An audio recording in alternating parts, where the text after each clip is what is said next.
One of the hardest parts about quitting weed is that the cravings can make you just completely irrational. Like, part of you still knows you don't actually want to use the weed, and you know that it will probably make things worse. But suddenly, it's like your whole body is activated to go get the weed. And most advice is just distract yourself. Like, go for a walk on the beach or watch your favorite show or, just keep busy. Well, if you've ever tried to distract yourself when every cell in your body is calling out for weed, then you know that is like trying to stop the tide from coming in. And that's because not all cravings are asking for the same thing. Sometimes underneath the craving is exhaustion, but other times it might be total overwhelm or loneliness or just like restlessness. But if you've been using weed for a long time, then all of those different signals start to collapse into one message: I want weed. So how do you figure out what your body is actually asking for underneath the craving? Well, when it comes to cravings, you've kind of got two broad options. You can either take physical action or you can practice mindful allowing. Today, you and I are going to focus on physical action and specifically how to choose an action that actually matches what your nervous system is asking for. And cravings are the ideal opportunity to practice micro-quitting. So let's practice an activity right now, because insight doesn't come from watching a video and then thinking about it later. It comes when we experience something in the present moment.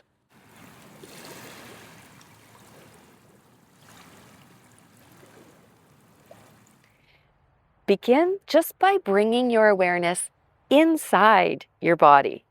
You could start at your head and scan your way down, but just notice what's present. Don't worry about trying to change anything right now. So let's see what's present. Tension. Ache. Stillness. Warmth. Fluttering, and restlessness. Every time you practice noticing your internal experience, you're strengthening something called your interoceptive awareness. And this is your ability to recognize and then interpret the signals that are coming from your body. All right, let's pick just one of those sensations and get curious about it. So tune into it now. And consider, is it contracting or is it expanding? Does it have any kind of pattern to it? Is it dull or is it sharp or is it pulsing? What color is it like?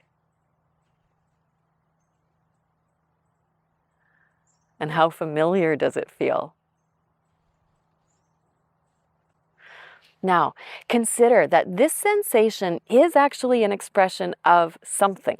So if it had an emotional tone, what might that be? Just give it a moment. Often, physical sensations will appear in the body before our conscious mind even thinks about using weed. They travel from the body up to the brain, which then gives them meaning and a label, and then chooses an action. So this is how you know that you're hungry before it occurs to you to eat something, or that you're feeling apprehensive before you actually look over your shoulder to see what's there.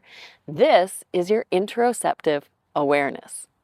So now that you know what feeling it is that actually needs attention, you can choose a response that actually meets that need. So if it's loneliness, you might need connection. But if it's restlessness, maybe you need a walk or the gym. Or if it's sadness, maybe some music or creative expression or even the comfort of a hot bath. And finally, if it's exhaustion, you need rest, not stimulation. And this is how we start building new neural pathways out of psychological dependence. Because instead of loneliness equaling weed and sadness equaling weed and exhaustion equaling weed, instead we're reinforcing the pathways in our brain from that internal state into a new action. And this is important because cravings are not just habitual thoughts. In fact, when people with cannabis dependence are shown triggers like, say, their rolling papers or their vape, when they're inside a brain scan, the parts of their brains that are related to reward and to motivation light up.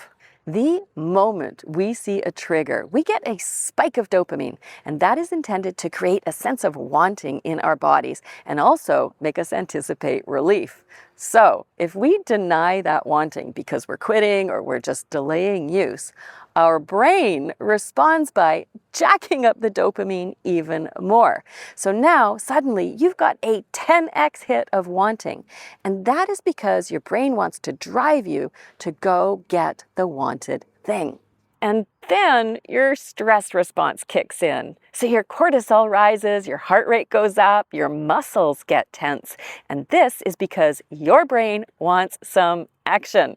And so it is actually driving you to go hunt the thing. And this is why cravings feel so urgent and so irrational, because they're just the perfect storm of wanting, then anticipating, and then feeling a drive to action. But because weed is an interoceptor disruptor, it messes with our attunement to the difference between needing rest versus needing connection versus needing activity. So instead, all those internal sensations which are actually different become like seeing your vape, and they all trigger wanting weed. So a big part of overcoming psychological dependence is actually rebuilding this awareness. And when we respond to the need that's underneath the craving with better accuracy, we actually return to balance faster and with less suffering. And this makes it the ideal micro-quit practice, because even if you choose to use weed afterward, you have already strengthened the neural pathway that doesn't rely on cannabis in order to regulate your internal state. And you only need to take one small step every day with gentleness and compassion to slowly grow your way out of psychological dependence. And at the start of the video, I mentioned that there's actually a second way to respond to cravings, and that was mindful allowing. So in my next video, I'm going to walk you through what to do when you have a craving, but you can't take physical action, and you need to stay with it without reacting. And if you think that might be helpful for you, then please subscribe, and I will see you right there.